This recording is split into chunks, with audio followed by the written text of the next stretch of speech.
Hello, students. This is Professor Arsenault. By this point, you should have watched the other video. The other video is an introduction to me. This video is also a syllabus quiz. So there's going to be some questions here, okay? There's going to be some questions in this video to help you get acquainted with JMS 472, Fall 2022. That's the semester. Fall 2022, JMS 472. The class is Media, Technology, and Society. Okay, what is this class about? I've got the syllabus right here. The official course description says relationship between technology and society and factors that influence the innovation, development, commercialization, and diffusion of media technologies. Diffusion means things, how things spread, how things become popular or not popular. Also the exploration of specific qualities of various media forms. Okay, now what the course is about, as the title says, Media, Technology, and Society, is about some pretty big themes. I am a historian by training. I am a media historian, so I like to look at old stuff, but I'm not really interested in the old technology per se. I'm not an engineer. I'm not a software guy. What I find fascinating is that the ways we think about technology stay the same. The specifics of the technology may differ, but the ways society thinks about technology stay the same over time. For example, we're going to learn about the history of the telegraph, very old technology. Maybe you are rolling your eyes like, why are we going to learn about this old technology? But there were concerns about the telegraph, about information overload, and about one or two companies having too much control, too much of a gatekeeping function. I think you all know that theory, gatekeeping. If one or two companies like Western Union or the Associated Press had too much control over the telegraph, is that good for a democratic society? Today, the concern is about Google and Facebook and how much control these companies have over technology. There's also this big theme, which I find fascinating, that technology out of control, right? Sort of this classic science fiction trope. Also shows up in literature, even old folk tales about, the golem, right? That someone creates a technology as a tool to help them, but then the technology takes over, right? And we see this a lot in science fiction. For example, here's a clip from the film RoboCop, okay? Classic film RoboCop. I love that movie. And this clip that I'm going to show you, a corporation has invented this new type of robot. I think it's called ED-209. I think that's the name of it, ED-209. That's going to replace human law enforcement officers. Okay, we'll do away with human cops and have robots, and they'll be better than humans. Robots have a computer brain. However, the computers could take over, and the technology does not function as planned. Here's a little clip from RoboCop. The enforcement droid, Series 209, is a self-sufficient law enforcement robot.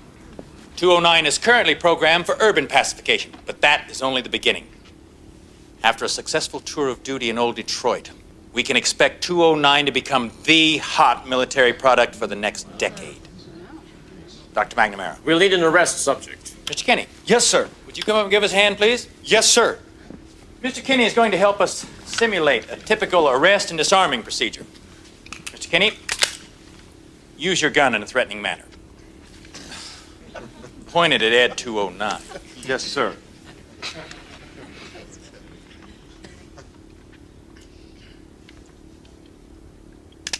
Please put down your weapon. You have 20 seconds to comply. I think you'd better do what he says, Mr. Kinney.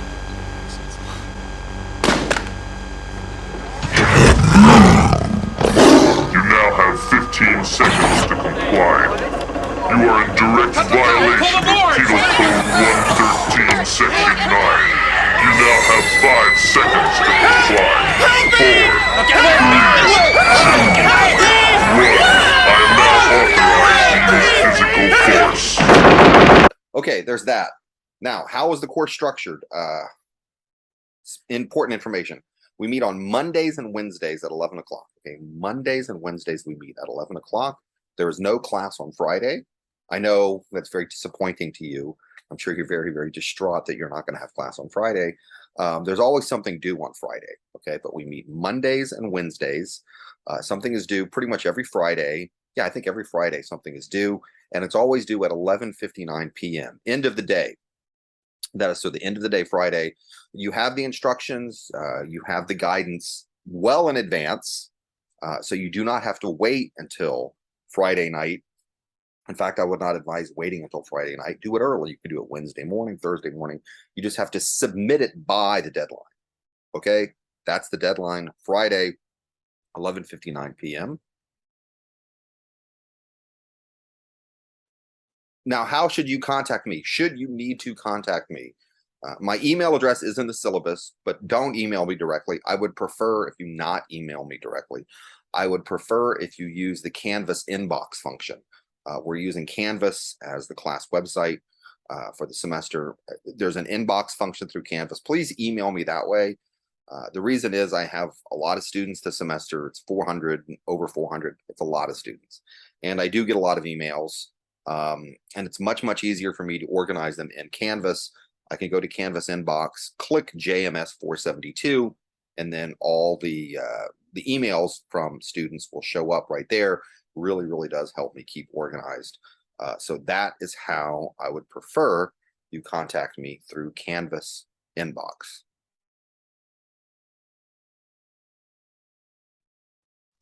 Now, what are the required readings? We do have two required books. This is it right here, Alphabet to Internet. This is the main one, Alphabet to Internet, okay? This is available online. Pretty sure it's available.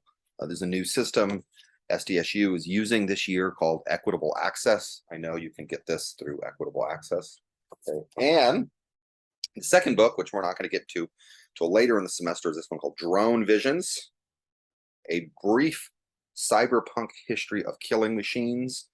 This is going to take up 2 weeks of the class near the end of the semester. So you do have some time to get it. I don't think this is available online, despite the fact that it deals with cyberpunk and new technologies. This is a print, which I like reading things on hard copy. I'm an old man. I'm old. I saw the moon landing. Don't remember it.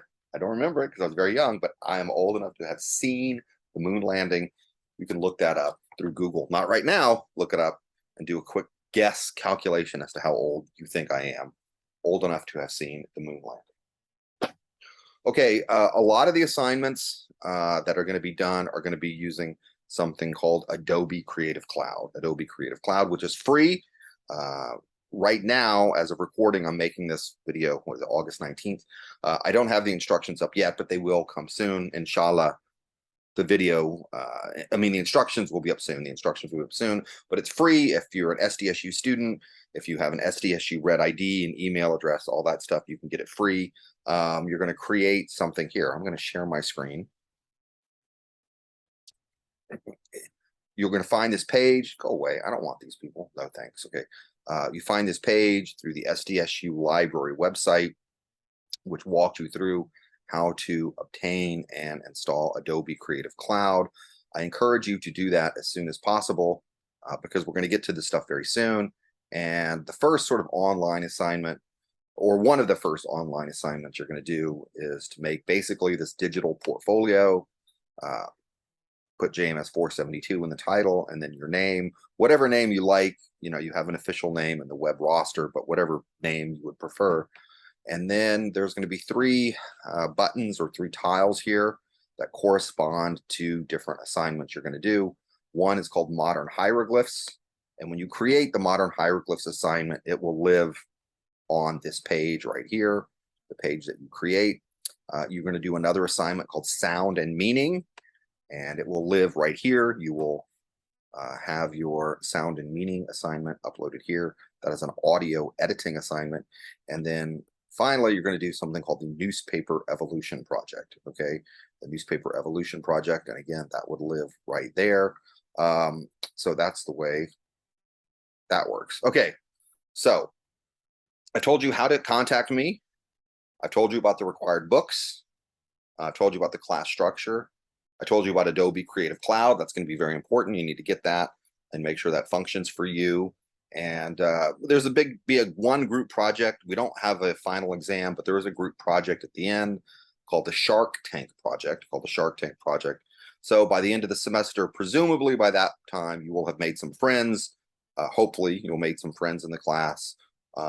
So you can form groups based on people you like, or maybe you can form groups based on people you do not like. Maybe you have had some past history with someone in the class, and you could say, I really do not want to be in a group with that person. So the groups, students will form their own groups.